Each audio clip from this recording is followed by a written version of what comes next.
तो हाय सांग मैंने happy Makar Sankranti to all of you. Sankranti पाई आमे आसी जाइथिलु बटेश्वर भगवती मंदिर। एठी माँ को मुह टिके बंका हेकी हेले कम पाई मु जानिनी। जदि आपण माने जानिछंती तो कहिबे। मंदिर साइड रे गोटे सुंदर व्यू अछि। एठी मध्य मकर संक्रांति रे यात्रा होई थाए। बहुत सारा छोट छोट स्टॉल पड़ी थाए। आ टिके देखंतु ए जागा को। ए जागा को बहुत सफा हेले लोक माने अलिया कर देइछंती। आउ मेला बुलिबाकू तो समस्तंकु भल लगे।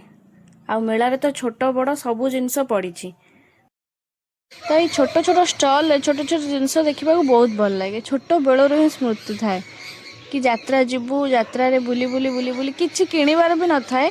हेले आमे बुलु थाउ केवल एमती देखी देखी दुकान देखिया को आमे अधे जाई थाउ। आ बुली बुली मते लागि जाइथिला भोक। आउ आज एठी भी सबु बिना पियाज रसुन रे तैयारी। तो आमे एठी मटर चाट खाइलु आ बहुत टेस्ट भी होइथिला। आ मु कोली बरकोली देखिबि पुणी ताकू नेबिनी एटा तो केबे हबनी। तो मु कोली भी आनिली। आ कोली दुकान आम स्कूल साइड रे सबु बेले पड़ी थाए। बाबा माँ को ठू 1 टंका कि 2 टंका नहीं कोली खाऊ से भी बहुत खुशी थाए।